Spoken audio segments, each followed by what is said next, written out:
coming to North Carolina, Robert. I know you have a busy travel schedule, but I wanted to thank you for taking the time and coming up. I know you travel a lot around the country speaking on Common Core. You keep a busy travel schedule. Why do you do what you do? Why is it important to you? Well, I'm a firm believer that decisions about children should be made closest to the children. And from my perspective as a state that decided not to do Common Core, I'm just simply not trying to tell states what to do. I'm just informing them of the results that could happen in terms of increased costs and loss of control. You were a former commissioner of education in Texas under Rick Perry, and you also recommended to him that that state not adopt Common Core standards. Tell me about that decision and your decision-making process. Well, when we looked at the law and we looked at the federal law that says there are 3 separate federal laws that say the U.S. Department of Education should not be involved in state or local curriculum, it was a fairly easy decision for us to make. And then the federal government came back and tried to tie it to the Race to the Top funding, and I explained to the governor that yes, it seemed like a lot of money, but that amount of money would fund our schools for 2 days in exchange for a lifetime of compliance and reporting. And so it was a pretty logical decision for us to say no. How has that decision been received by the public? I think there was initially some consternation about leaving money on the table, but I think when you look at it in the totality of spending and you look at what's going on in some other states and now some of the controversy around Common Core, I think people are recognizing that we made the right decision for us.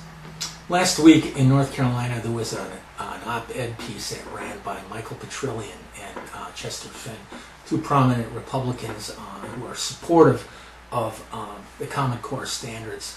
And they wrote a piece in North Carolina basically saying that conservatives should consider Common Core standards a conservative victory. How do you respond to that?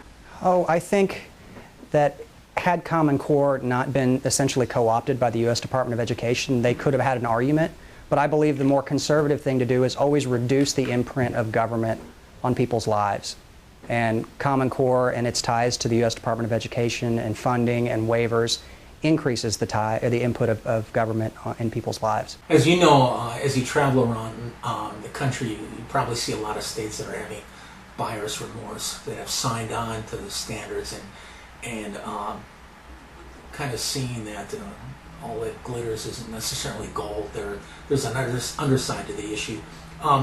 What are you telling states, or what are you advising states as far as their options if they feel like Common Core isn't quite what it looked like a year or so ago? Well, what I tell them is for a lot less money, they can get together with their public school educators, experts in their state, and their institutions of higher education that constitute 50% or more of their 4-year college-going rate and develop their own.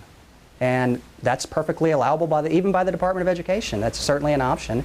It's something that Texas did well before Common Core and well before Race to the Top, and they can be masters of their own destiny with their own standards. Makes a lot of sense. Well, they can be higher than the Common Core. What don't parents and teachers know about Common Core that you think they should know?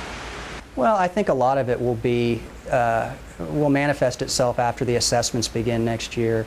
That the assessment results, I think by design, will be very low in order to try to shock the system. I don't think people are aware of the costs that are going to be associated of buying new computers because these assessments are online. The increased cost of administering these assessments is sometimes 2 to 3 times what states are spending now on assessment. I don't think a lot of people know about that yet. I think it's going to be a big surprise. Do you think that's one of the biggest things that's not getting into the news cycle right now is cost? Well, I think cost, and I think, who owns these standards, who gets to change them, and how often, that dialogue's not occurring. It's just now starting to occur in many states.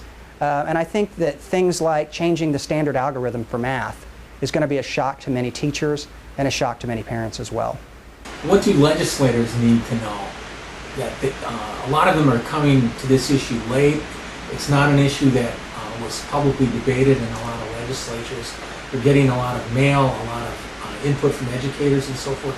What do they need to know in order to make good decisions?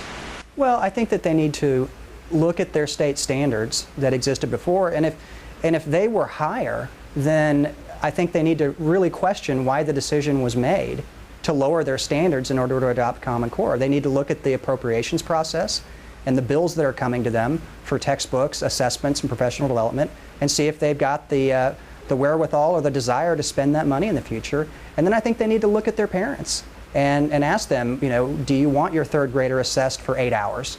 Do you want your third grader assessed by a company that's outside of our control through standards that were not written with the input of our teachers and our parents in our state? So I think a lot of those questions are going to come up. So is the main problem with Common Core the idea or the implementation? Oh, I think the idea of states working together was a fine idea. The idea of states collaborating, but I think that the problem happened when the U.S. Department of Ed came in and tried to essentially co-opt this national movement and essentially try to take control of the curriculum standards under the guise of the department. Any advice for North Carolinians, parents, teachers? Keep talking to your legislators, keep talking to your superintendents, your school board members, and figure out if there's a better way that North Carolina can determine its own destiny. Robert Scott, thank you. You're welcome.